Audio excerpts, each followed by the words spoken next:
Welcome to Uncle's Channel. Thanks for watching today. Now, pretty much everyone had assumed Tears of the Kingdom was going to be the swan song of Nintendo Switch, and there's really going to be nothing else like of note coming out for the system until probably like the Switch 2 or Switch Pro or whatever they want to call the next system. However, the Nintendo Direct today really sort of proved everyone wrong, including myself, that the Nintendo Switch still has a lot of life left in it here. And so the Nintendo Direct today was actually a pretty good Direct. We got a lot of Mario game announcements, we got some Pokemon announcements, some games I had never heard of announcements, as well as just some new information on games that I just really didn't know a whole lot about. And so we're going to go through all the stuff that has me excited about the Nintendo Direct that happened this morning. Now, the first game we're looking forward to is actually the very first game they announced inside the Direct, which is going to be DLC for Pokemon Violet and Pokemon Scarlet. Now, I know some people didn't really like this particular Pokemon game. It was really buggy, really glitchy for them, and they just simply didn't like it as a whole. But to me, this was like the best Pokemon game in like at least a decade, maybe longer, and I had a complete blast playing through it. So we have two DLCs coming out, Hidden Treasure of Area Zero Part 1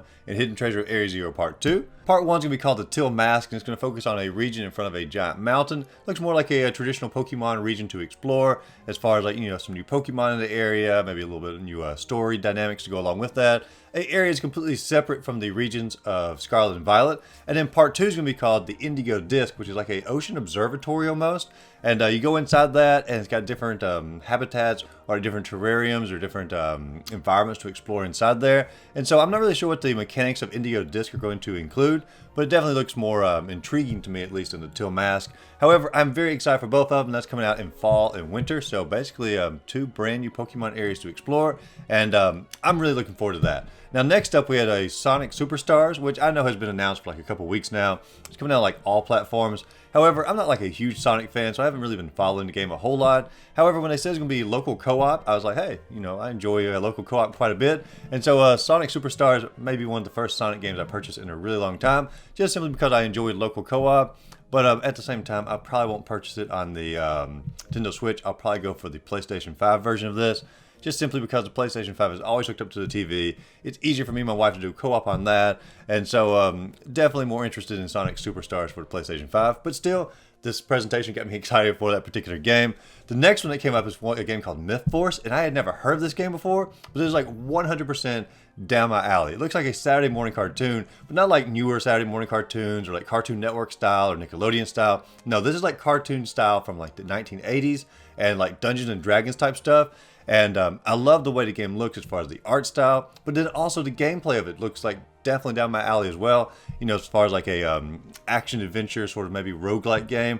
And man, I'm super excited for this. I did look it up. It's coming out on PC as well, but it's just going to be PC and Nintendo Switch, so there's no other systems that are getting this at the moment anyway. And so Myth Force, I'm very excited for this game. 100% down my alley. I've not seen a game look like this that's gotten me this excited for an indie game in a very long time. And so if you haven't watched the full trailer for Myth Force, give that a watch, and I think you'll be extraordinarily excited, especially if you enjoy the 80s style cartoon, or if you grew up in the 80s and this is the art style that you enjoy the most. And then up next was like the Mario segment of the presentation, sort of, because there's a little special Mario announcement at the end as well. But we got 3 new Mario games coming out. We have Super Mario RPG Remake, which I don't think anyone predicted to be at this particular Direct. I know a lot of people were predicting the Paper Mario Thousand Year Door might get a remake, and they were expecting that. I didn't hear anyone mention Super Mario RPG Remake from the Super Nintendo, and it looks really, really good. They kept the original art style. They sort of smoothed it all out. You know, obviously it's a complete remake,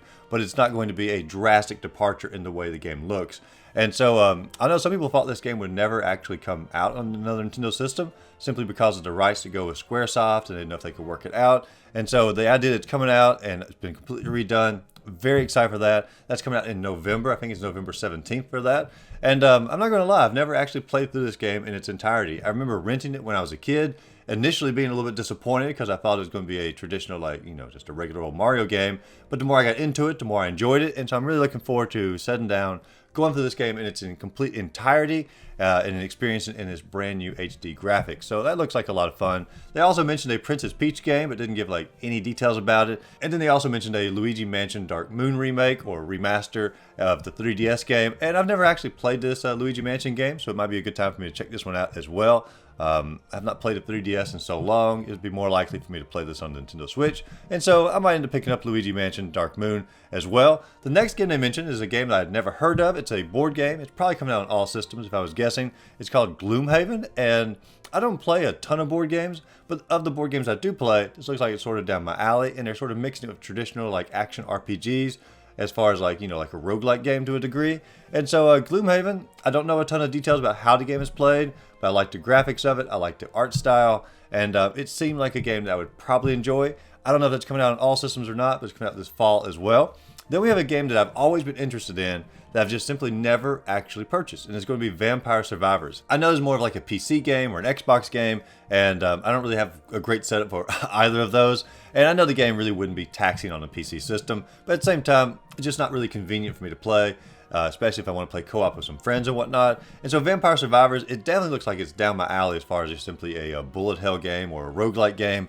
And I've been wanting to check it out for quite a while, and being on Nintendo Switch will be the ultimate way for me to check it out. And me and my friends can have a lot of fun with the gameplay from that. And then they went into a deep dive on Pikmin 4, which I'm not really super interested in Pikmin 4. I'm not like uninterested, I just simply never played a Pikmin game. They did say a demo is going up for that, so I may check out the demo to see if I'm more interested in this particular gameplay. They're also re-releasing number 1 and 2 of Pikmin on the eShop as well. And so I guess if you wanted to get started on the Pikmin series, now would be as good a time as any. But I just don't know. I mean, like, I don't know a lot about Pikmin, but I probably will get the demo download just to see if it's going to be down my alley or not. And then the presentation finished up with another surprise for Nintendo fans that I guess some people were sort of expecting. Was going to be another 2D Mario. This one's called Super Mario Wonder. And I guess really the best way to describe this particular Mario game is it's almost like Mario's going on a trip. He takes these flowers called the Wonder Flower, and it manipulates the environment to make it sort of wavy, or, you know, like he, you know, it looks like Mario like mutates, like stretches out. I mean, it literally looks like Pooh Bear taking the journey into the Humphalumps or whatever that was called in that particular Winnie the Pooh movie. It just looks like a Mario's going on a trip, honestly. And there's one part where Mario actually gets like a little elephant flower, turns into an elephant. So I guess it is sort of like Pooh Bear and the Humphalumps. I mean, if I'm even saying that word right, Humphalumps. I don't know. I'll put a little clip in here unless Disney copyright strikes it. But honestly, I enjoy 2D Mario games, and so they're putting out a new 2D Mario. I'm excited for it. I will definitely pick it up. It's coming out in October, and I honestly couldn't be more excited for it. I'm a huge 2D Mario fan. I know some people have had the point of oversaturation, but that's not me yet, and I'm really looking forward to it. So I honestly thought this Direct was pretty darn good. I think the Nintendo Switch still has a lot of life left into it. We have multiple Mario games coming out I'm looking forward to. Mario Wonder, Mario RPG, maybe Luigi, maybe Peach, depending on what games, what style they'll sort of go with. I'm also looking forward to the Pokemon DLC expansions. Not so much the Detective Pikachu game that came out. I'm just not like a huge fan of that type of Pokemon game. And then some new surprises like Myth Force, Gloomhaven, Vampire Survivors, stuff like this I'm actually pretty excited about. So I guess it's time to gear Nintendo Switch back up, dust it off for the fall season, because Nintendo actually has a pretty banger lineup scheduled for us, basically starting in August. But what do you all think? Are you excited for any games that were announced in Nintendo Direct today? Did I miss any of them that are your favorites coming out? Let me know in the comments down below. And as always, if you enjoyed the video, be sure to like and subscribe to the channel. Check out other videos listed up above, and go out there, find a great game to play. Just simply have a great rest of the day.